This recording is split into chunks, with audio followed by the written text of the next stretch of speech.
práticas que Deus já se sentia enauseado. E vemos arrogância sobre a terra, destruição, um homem autocentralizado, se auto-engrandecendo, um homem que desagrada profundamente o coração de Deus, e isso de uma proporção gigantesca para a realidade, para a época. O texto diz que a maldade ia se multiplicando. Ia se multiplicando. Deus resolve pôr fim ao homem que ele criou. E não somente ao homem, mas também à própria criação ao seu derredor. O mundo criado, o planeta, Deus diz, não tem mais jeito. Porque Deus queria novamente que tudo se recomeçasse novamente.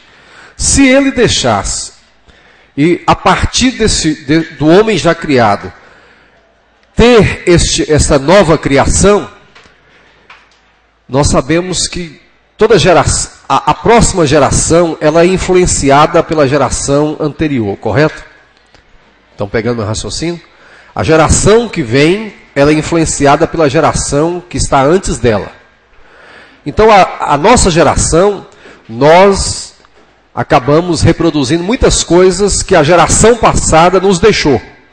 Nós damos uma melhorada, construímos a nossa própria dimensão, a nossa própria realidade, mas o que nós estamos fazendo hoje, nós vamos deixar para a nossa próxima geração.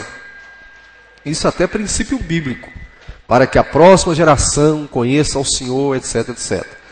E a terra estava tão poluída e a perversidade estava sobre a terra de uma proporção tão grande que não haveria como ter a nova geração que Deus estava idealizando a partir da geração anterior. Por isso ele quer destruir a terra, para começar uma nova história do zero. Porque senão a nova geração, ou a nova humanidade, teria a influência da anterior. Continuamente mal era o coração do homem. Deus diz, vai retirar o seu espírito, para que, retirado o seu espírito, não desse continuidade à criação da forma como estava. A paciência de Deus está se esgotando com a geração de Noé. E Deus diz, vou enviar um dilúvio. Vou acabar com tudo. Por fim à vida. E quando Deus diz que vai colocar fim à vida, Ele está dizendo, eu vou colocar fim à arrogância dos homens. Vou colocar fim aos planos e obras que estão distanciados de mim. O capítulo 6, aí de Gênesis, nos diz, disse o Senhor, farei desaparecer da face da terra o homem que criei, os animais e também os grandes animais e os pequenos e as aves do céu. Arrependo-me de havê-los feito. Arrependo-me de havê-los feito. Então, esse homem desgostou profundamente o coração de Deus. E Deus diz, da forma como está, não vai ter jeito. Esse homem vai se autodestruir e a humanidade não será preservada e tudo vai acabar nas próprias mãos do homem. O próprio homem vai arrebentar com o seu próprio mundo, com o próximo e com si mesmo. Consigo mesmo. Oi? Ah, desculpa.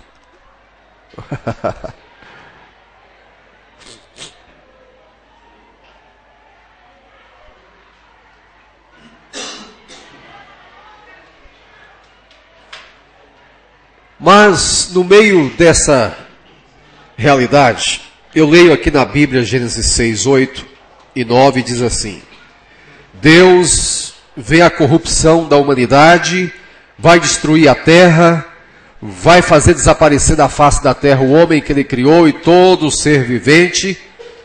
Noé, porém, o Senhor mostrou benevolência.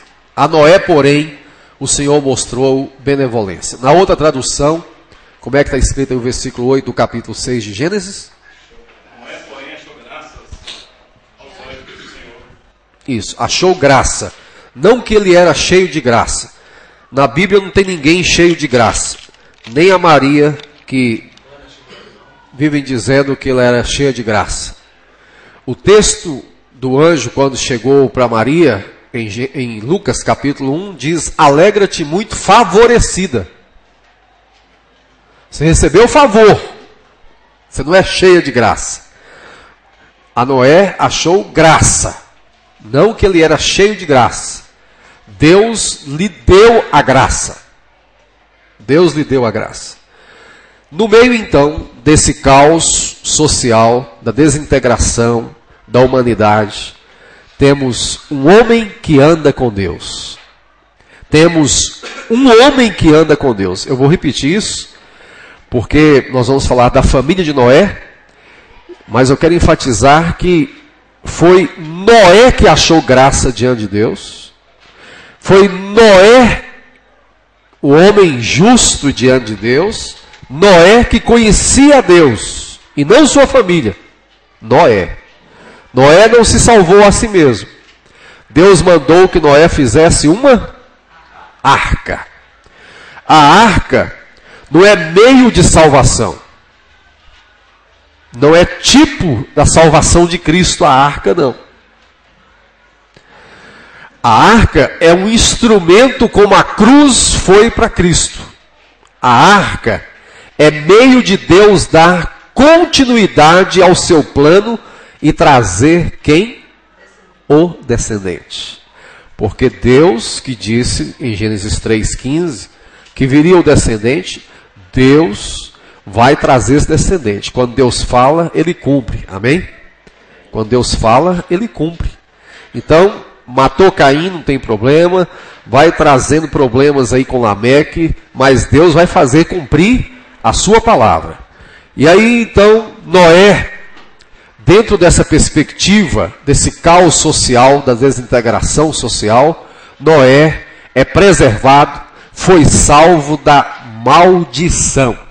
1 Pedro 3,20, alguém pode ler, por favor? Pedro, ele leu sobre Noé. Está vendo como que a Bíblia, todos testemunham a respeito da Bíblia, é a sua autoridade, a autoridade bíblica. Vamos ver um texto do Antigo Testamento que o apóstolo, lá no Novo Testamento, vai dar credibilidade a esse texto. Isso é maravilhoso, porque os maiores intérpretes do Antigo Testamento, quem são? Quem são os maiores intérpretes do Antigo Testamento? Os maiores intérpretes do Antigo Testamento? Isso, os apóstolos. Os apóstolos interpretaram o Antigo Testamento. Eles são os maiores intérpretes. E agora vamos ver Pedro falando de Noé. Olha quanto tempo de diferença dos dois. 1 Pedro 3,20.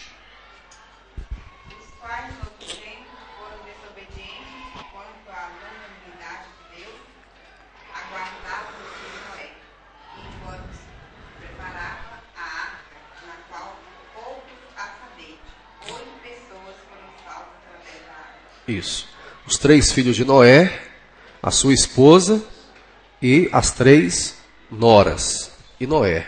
8 pessoas foram salvas. 2 Pedro 2, versículo 5.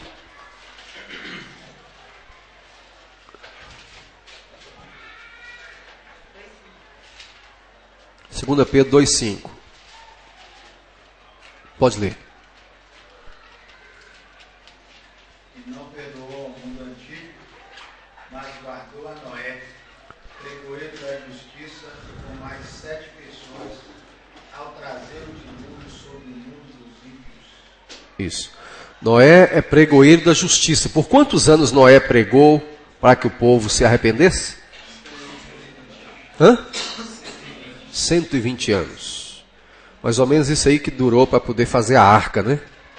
120 anos para construir a arca, e Noé pregando, e o povo desprezando a palavra que Noé trazia.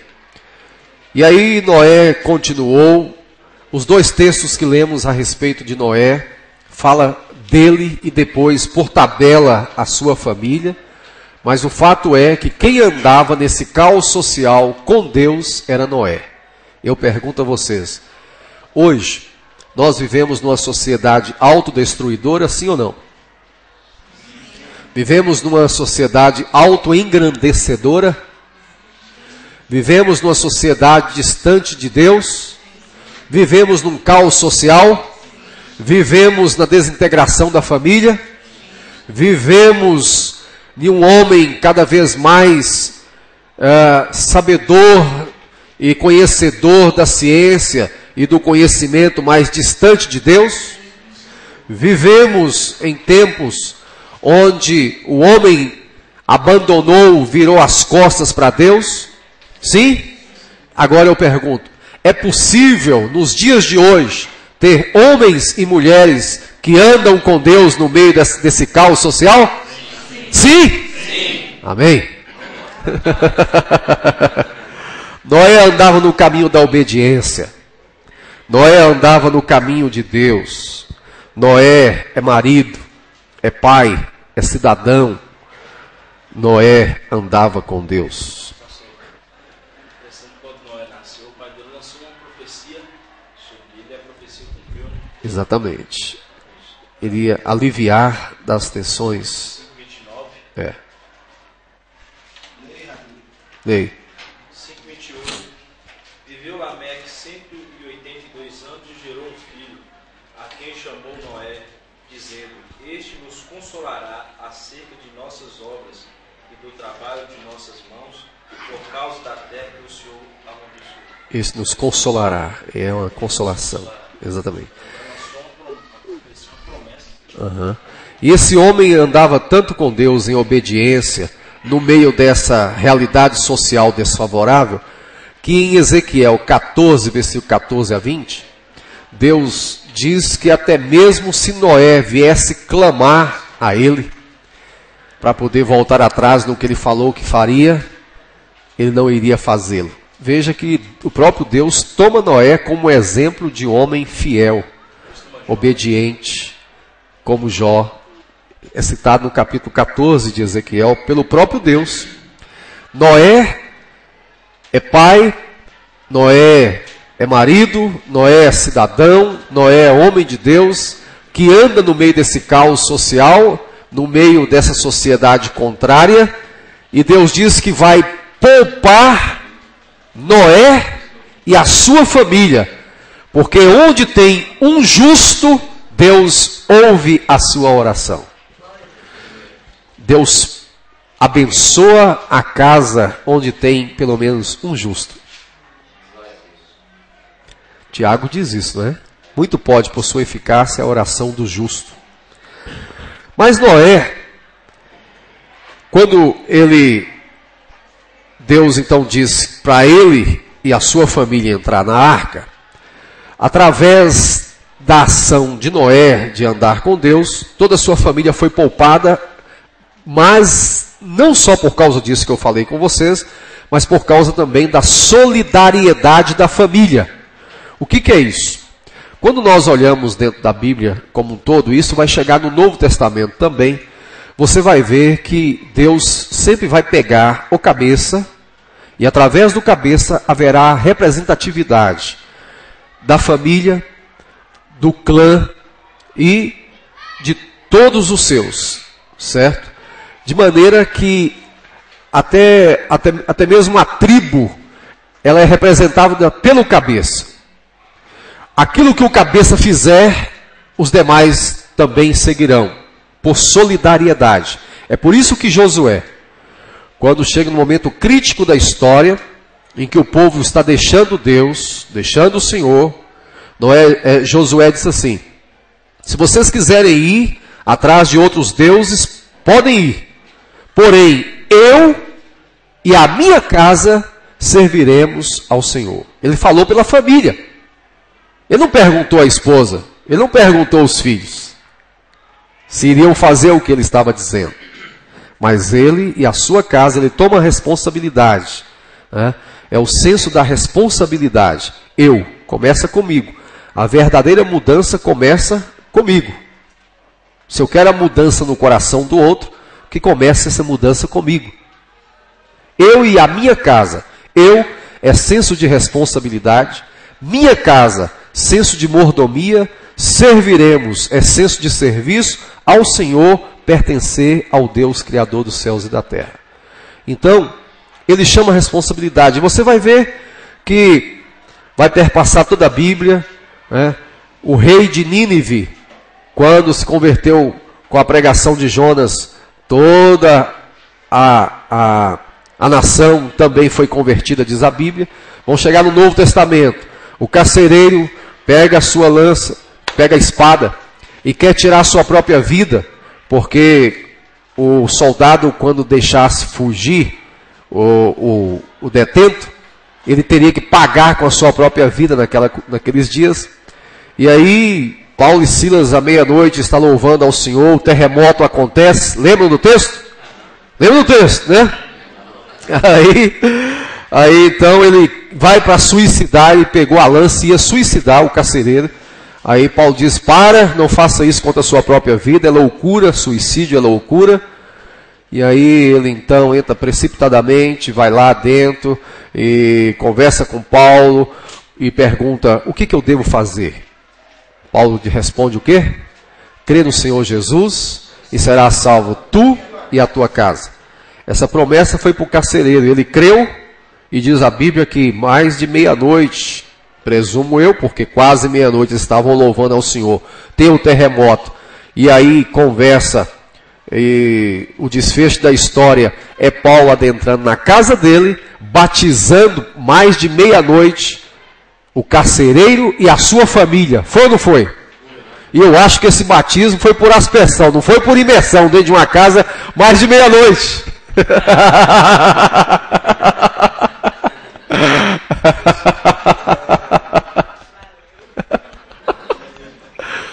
Capítulo 16 de Atos, Lídia, versículo 14, também estava ouvindo ao Senhor, Deus abriu o seu coração, e ela e toda a sua casa também foi batizada. Foram batizados, né? Ela e a sua casa, todos batizados. Cornélio, capítulo 10, também. Vejam o que eu estou dizendo da solidariedade da família. É um decidindo por todos. Isso é a representatividade da família, tá bom? Tudo bem? Preservação de Noé. Deus está preservando Noé e a sua família. Por causa de um justo, Deus preservou a sua família. Com Noé, então, Deus espera que haja um novo começo. Vai destruir tudo. Vai colocar um fim em tudo, e Deus assim o faz. O capítulo 7, capítulo 8, diz que veio um dilúvio e que inundou toda a terra, proporções gigantescas de água, as comportas do céu se abriram, e foram quantos dias? Quanto tempo? Quantos dias? De chuva, 40 dias e 40 noites, que desceu chuva como nunca antes, inundou tudo, matou tudo, enquanto que a arca de Noé, quem foi que fechou a arca de Noé? Deus fechou a arca de Noé, com Noé lá dentro, os seus animais, seus bichos, tá certo? E quantos casais que Moisés colocou na arca? Quantos? Noé sim. Noé, então, convivendo ali dentro com aqueles bichos, mais de 150 dias, misericórdia, né? É cheio de bicho para todo lado, não é isso? E quando termina, então, o dilúvio, termina o escoamento da água, Noé sai da arca. Capítulo 9. Qual foi o primeiro ato que Noé fez depois que saiu da arca? Eu quero saber disso. Quem vai pesquisar na Bíblia aí? Oi? O que Noé fez quando saiu da arca? Oh, que beleza! Até que enfim saí de dentro desse mau cheiro. Hein? O que Noé fez? Capítulo quanto? Capítulo 8 de Gênesis, versículo 20. Pode ler. Pode ler. Vai. Então edificou Noé um altar ao Senhor, e tomando de todos os animais limpos e de todas as aves limpas, ofereceu o holocausto sobre o altar. Amém. Primeira coisa que Noé fez foi louvar a Deus, agradecer a Deus, foi se render diante do Senhor, levantar um altar ao Senhor. Começamos então aí uma nova história, a história dos altares. Que coisa linda é estudar sobre os altares na Bíblia. Começa com Noé. Noé levanta um altar ao Senhor, adora ao Senhor, coloca animais, sacrifica ao Senhor. O que Noé está fazendo com isso? O que Noé está fazendo? Noé está restaurando os mandados que haviam ido embora. O primeiro mandato que Noé restaura é o mandato espiritual. É o espiritual. Relacionamento com Deus. A vida só tem sentido no relacionamento com Deus. Vai começar uma nova história. Vai começar uma nova geração. Vai começar uma nova humanidade. Vão povoar a terra agora novos animais, diferentes do antedilúvio, totalmente diferente. E para que possa começar bem, para que possa ir bem, o mais importante é a presença de Deus. Todo começo bem sucedido tem que ter Deus no início, senão tudo vai errado. Por que a lua continua sendo a mesma lua de sempre, o sol de sempre, as estrelas de sempre, as montanhas que aí estão? Por que o mundo continua assim, seguro, estável, da forma como está? Porque o primeiro versículo da Bíblia diz que no princípio Deus está. Entendeu? Agora Noé faz exatamente buscar a presença de Deus. E aí, capítulo 9 de Gênesis. Vale a pena você com a Bíblia na mão. Quem não trouxe Bíblia, senta perto de um crente.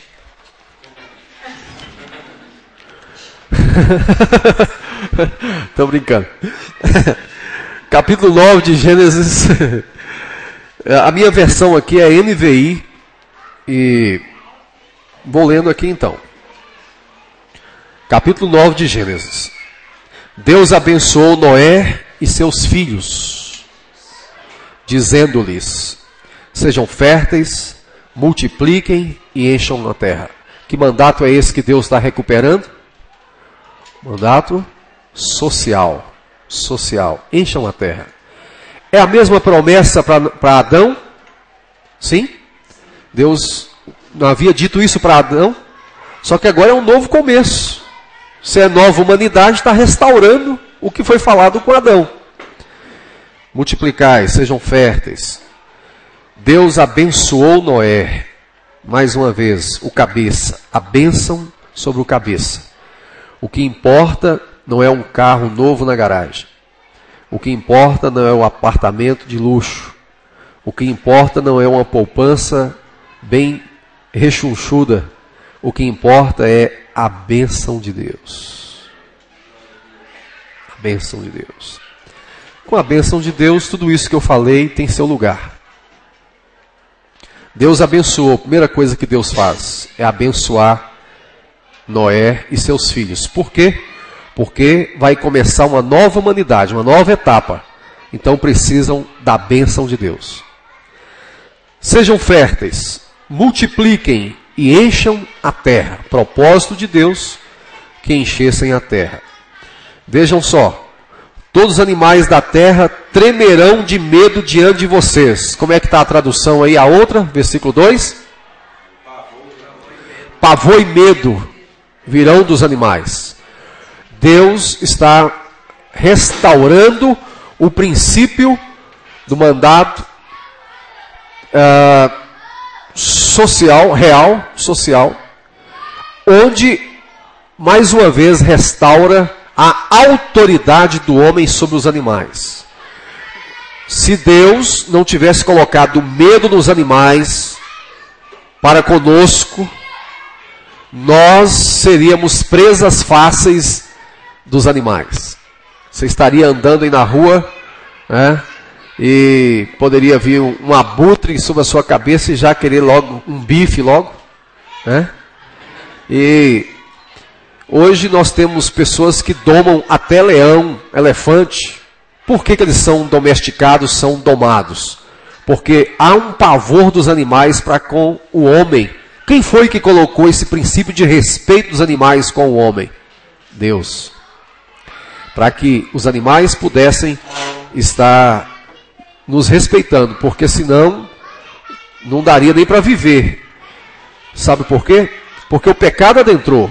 Deus não eliminou o pecado no coração dos descendentes dele, dos descendentes de Noé e do próprio coração de Noé. É apenas um novo começo. Mas Noé e os seus descendentes continuam pecadores. E sendo pecadores, a desarmonia também veio nos seus animais. Os animais que estão dentro da arca são os animais que vão começar a povoar a nova terra. Certo? Vão começar a povoar a nova terra. Então esses animais, por causa do pecado, houve um distanciamento e a desarmonia do homem com a criação. Quando Deus está dizendo que vai colocar pavor, é porque os animais não tinham. E também não era preciso, porque havia harmonia no Éden. Mas por causa do pecado perdeu essa harmonia. E agora Deus está dizendo, vou restaurar isso, para colocar convivência entre vocês, porque senão não vai dar nem para conviver entre vocês, Noé, seus descendentes e os animais. Então, isso é graça comum de Deus. É graça comum. Versículo 3. Tudo o que vive e se move servirá de alimento para vocês, inclusive a carne dos animais. Ao que tudo parece, antes da queda, o homem não comia animais. Era vegetariano. Agora Deus diz, está liberado o cardápio, mas de forma responsável. Um churrasquinho, a picanha. Vai bem. Nessa hora agora, sem o intervalo, sem nada, né, irmão?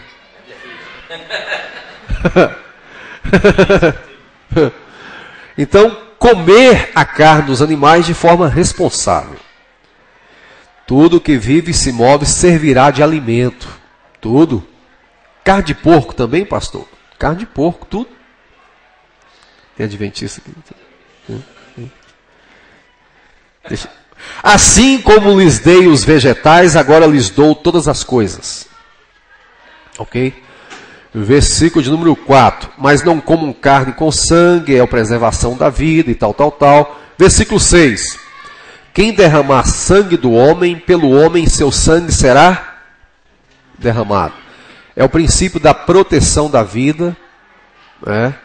Se matar alguém, a vida dele também será tirada. O que é isso? Pena de morte. A pena de morte está aqui. Não faça besteira com a vida do outro, porque senão vai fazer com a sua própria vida. É preservação da vida. Preservação da vida. Ok? Isso serve para o dia de hoje também? Serve no princípio de preservação da vida.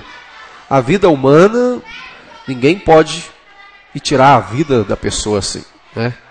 Agora, Paulo diz em Romanos 13, que não é à toa que a autoridade traz a espada.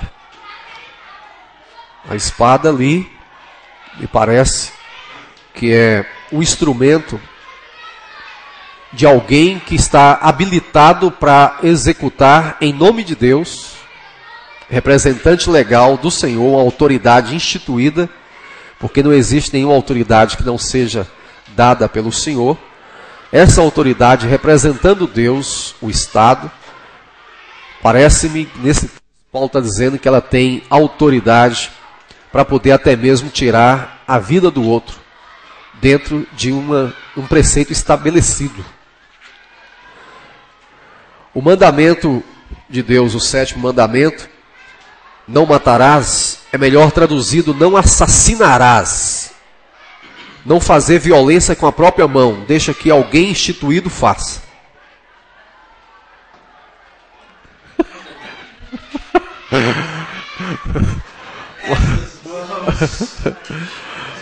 Versículo 7. Mas vocês sejam férteis e multipliquem-se, espalhem-se pela terra e proliferem nela.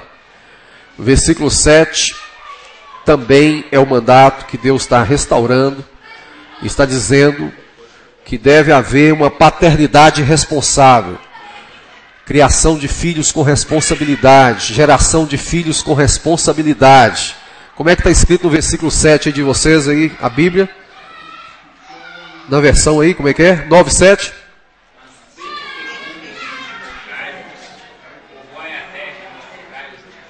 Isso. Sede fecundos, paternidade responsável. Versículos 9 e 10. Vou estabelecer a minha aliança com vocês e com seus futuros descendentes, e com todo ser vivo que está com vocês, as aves, os rebanhos domésticos, os animais selvagens, todos os que saíram da arca com vocês, todos os seres vivos da terra.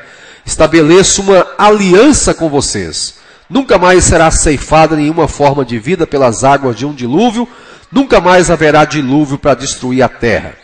Versículo 12. Este é o sinal da aliança que estou fazendo entre mim e vocês e com todos os seres vivos que estão com vocês.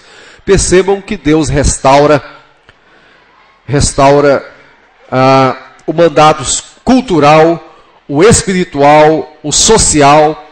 Deus traz tudo de volta, concede a Noé, a sua descendência, o privilégio de repovoar a terra, recomeçar do zero, começar de forma maravilhosa, porque Noé andava com Deus, era justo, Noé andava em obediência, então esperaria que a descendência de Noé, os seus descendentes, todos que viessem, pelo fato de ter começado uma nova humanidade, seria uma humanidade exemplar. A humanidade que nós vivemos hoje, ela vem dos dias de Noé e não antes de Noé. Essa humanidade, hoje, ela corresponde à expectativa de Deus? Depois de Noé? A nossa raiz não é uma raiz boa, de gente que andou com Deus, que temia a Deus. Noé não era assim? Nós não somos descendentes de Noé? A nossa geração não vem a partir de Noé, sim ou não? E por que a gente... Por que não preservou da mesma raiz de Noé? Adão caiu em pecado, mas foi antes do dilúvio. Depois do dilúvio não diz que Noé, ou diz? Noé errou? Noé também errou? Tem alguma coisa que fala que Noé pecou diante de Deus? Tem. É só continuar que Noé vai beber, cair e levantar.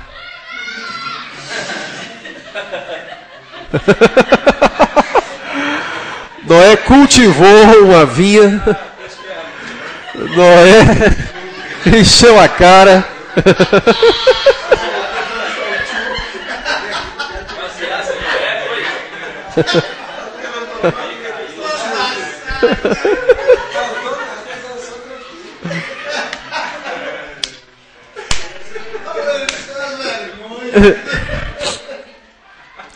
Noé cai em pecado,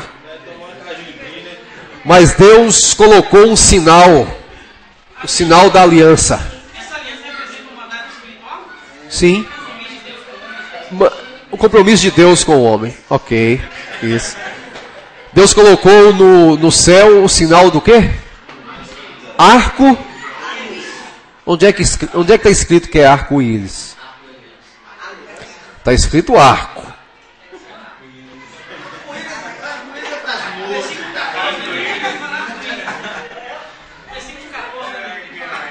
É?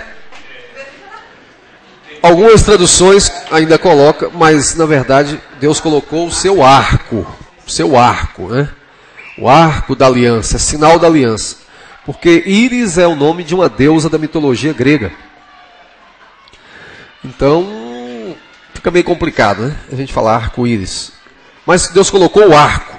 E esse arco é para lembrar o homem que Deus daria sua palavra, que nunca mais iria acontecer com a terra da forma como aconteceu com o dilúvio. O arco-íris, né, como alguns colocam, é sinal da aliança de Deus com o homem. Ok?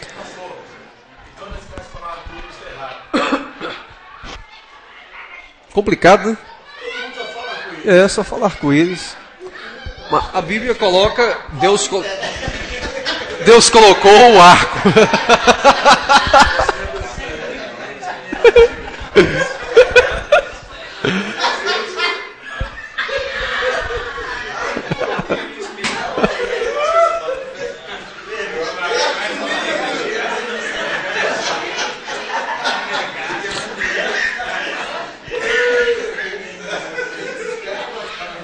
Para ser preciso nas escrituras, Deus colocou o arco. Deus colocou o arco. Né? É o arco da aliança. E esse arco vai refletir lá no Apocalipse. No capítulo 4 do Apocalipse, vai dizer que João vê um mar de vidro e depois vê o arco. Ezequiel, no capítulo 1, também vai falar desse arco. Que ele viu um arco diante do Senhor. Né? O arco de glória, a glória do Senhor. Então é melhor dizer o arco, tá? Mas sem falar íris também não vai estar pecando. Então, meus irmãos, a renovação da aliança começa agora. Quando Deus diz estabelecerei a minha aliança, não é uma nova aliança totalmente outra, mas é a mesma aliança renovada. E é interessante que no capítulo 1, no capítulo 21 do Apocalipse, João diz assim: vi novo céu e nova terra. Novo céu e nova terra. O novo que João diz, no grego, kainê, não é novo totalmente criado do nada, mas é essa terra totalmente outra. É este céu totalmente outro. Por isso que a ressurreição será você totalmente outro. É você. Sua identidade não perde. Como não perdeu a identidade de Elias nem Moisés na transfiguração. Eles preservavam até o nome deles. Na transfiguração, no capítulo 17 de Mateus, apareceu Elias e Moisés conversando com Deus. Então, o que eu vejo aqui, também o prenúncio aqui, a partir desse ponto, de uma nova humanidade, a partir da humanidade preservada. Você vai ver que é a mesma terra, mas só que agora é uma nova terra lavada pelas águas do dilúvio. É uma nova geração, mas uma nova geração a partir da geração de Noé. São novos animais a partir dos que foram preservados. É a criação. Então, esse também é um apontamento escatológico. É um apontamento escatológico. Por isso que Paulo, em Romanos capítulo 8, versículos 22, diz que a criação, ela geme, aguardando com expectativa a redenção. A redenção. Essa criação, esse mundo, aguarda com expectativa a recriação. Quando Paulo diz, em 2 Coríntios 5,17, e assim se alguém está em Cristo, é nova criatura. A palavra criatura e o substantivo, algumas versões colocam, se alguém está em Cristo, é nova criação. Criação. Porque é como Deus estivesse sepultando aquela e fazendo ressuscitar outra. É uma nova criatura. Aquela totalmente outra. Né? Quando você, antes de converter, antes da sua conversão, da minha conversão, nós não deixamos de ser nós mesmos quando nós fomos convertidos. A sua identidade foi mantida, o seu temperamento foi mantido, a sua estatura, o seu tamanho, foi ou não foi? Foi. Só que agora é você totalmente outro. Eu sou você amanhã. Não é assim a propaganda? Então, é você mesmo, totalmente outro. A geração, então, a partir de Noé, é a mesma geração de Adão, totalmente outra. Totalmente outra. Estava espiritualmente morto, mas em Cristo eu tenho nova vida. Como se fosse assim, Amém. mais ou menos nesse sentido. Aleluia.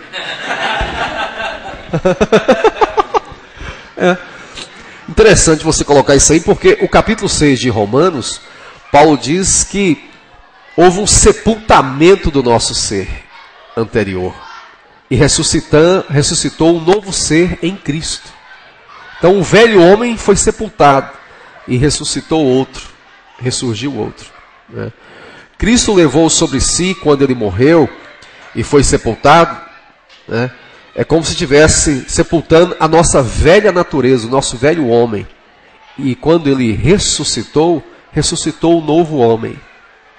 Isso é sinônimo também da nossa dimensão espiritual. Ok? 10h20, pastor. Oi? 10 minutos? Conclui então.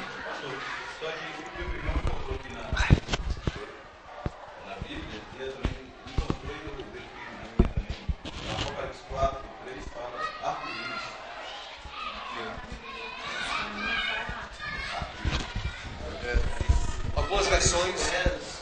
Ezequiel 1:28. Isso. Coloca arco-íris. Não há pecado nisso não, mas... O arco celeste.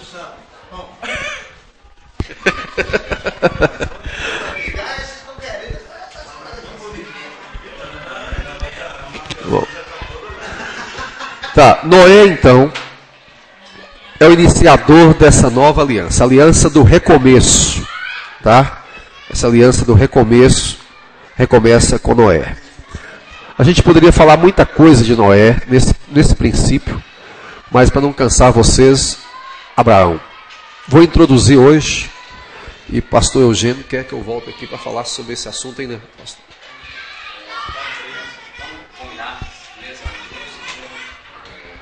Tá.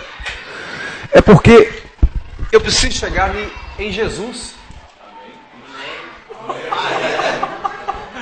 Eu preciso chegar em Jesus. Eu estou em Abraão ainda. Mas só que, ó, eu vou fazer o seguinte. Abraão, não vou falar de Isaac, Jacó, José. Vou direto para Moisés. Depois vou para Davi, aí eu chego em Cristo. Ok? Beleza? Então, Abraão, aliança com Abraão, que é a aliança da promessa. Depois vamos falar de Moisés, Davi e Cristo. Beleza? Vamos falar um pouquinho de Abraão, para poder a gente ir esperto para casa. Com Abraão, nós vamos ter a continuidade do pacto. Já deixamos Noé, está lá no capítulo 9, capítulo 12, nós começamos com Abraão. Por quê? Porque Noé morreu, né, gente? Preciso falar isso não, né? Hein? Você vai ter a continuidade do pacto com Abraão. Capítulo 12 de Gênesis, você vai ter aí a continuidade. Com Abraão, a continuidade do reino de Deus. Com Abraão, povos espalhados e formações das nações. Porque a promessa é: abençoarei os que te abençoarem e amaldiçoarei os que te amaldiçoarem. Isso é para as nações. Com Abraão você tem o princípio da eleição. O Deus que elege através de Abraão, um povo através de Abraão, e através desse povo Deus quer discipular as nações. Isso é missões. Certo? E Deus vai mostrar para Abraão e para todos nós que o diabo não tem nada. Tudo é de Deus. Do Senhor é o céu e a terra, e tudo que neles habita. Amém? Tudo que neles habita. Por que eu estou dizendo isso? Porque Deus vai tirar Abraão de onde? De onde? Do meio da idolatria. Os pais de Abraão eram idólatras.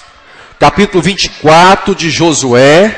Josué vai deixar claro isso. Os pais de Abraão eram idólatras.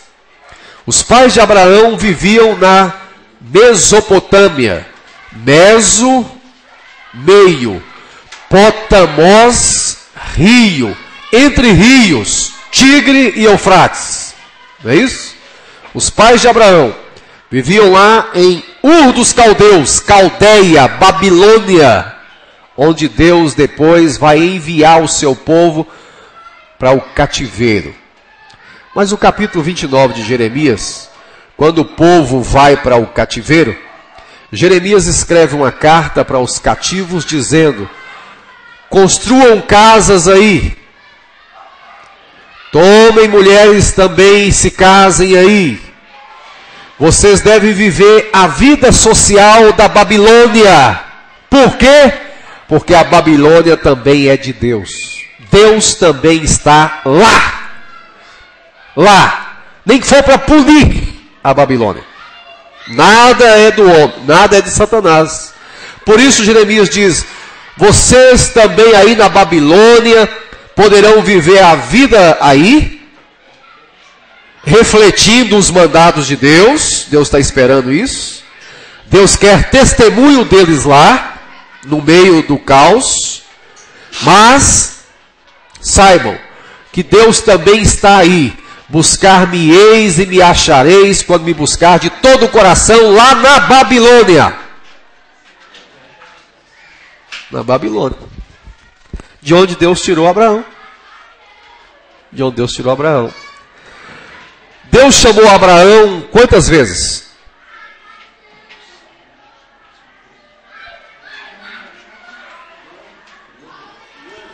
Deus disse para Abraão: sai da tua terra. Como é que é? Da tua parentela e vai para uma terra que eu te mostrarei. Quantas vezes Deus falou com Abraão? Quantas vezes Deus chamou Abraão? Uma ou duas? Por que duas? Por que duas? Só acertou, mas tu quer saber por quê? O capítulo 11 de Gênesis, versículo 31 e 32. Alguém leia? Gênesis 11, 31 e 32. Vamos rapidinho para ganhar tempo.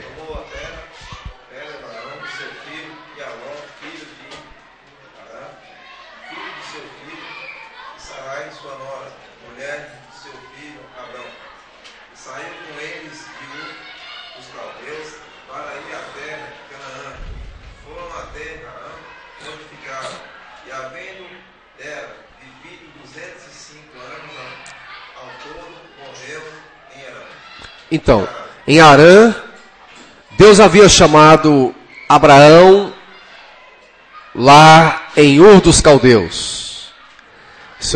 Ele sai com seus pais, o seu pai morre em Harã. E lá em Harã, Deus renova o chamado, para que ele saísse da sua terra, da sua parentela. Deus chama Abraão, o chamado de Abraão.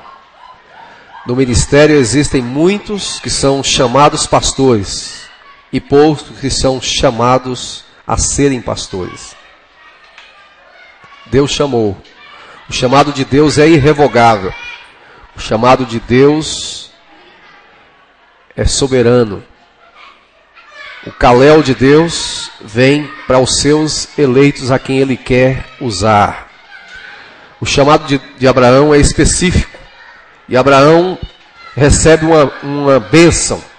Eu vou te abençoar, de forma que você será um abençoador para as nações. Existe alguém aqui que é filho de Abraão?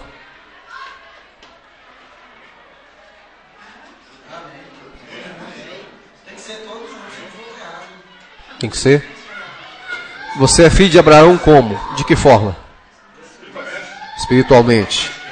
Gálatas 3:9, 3:7. Então, se você é filho de Abraão, e a bênção é para Abraão, e a bênção é para os descendentes de Abraão, e se nós estamos em Abraão, nenhum encantamento vale sobre nós, nós somos abençoados do Senhor. Vão em paz, Deus abençoe.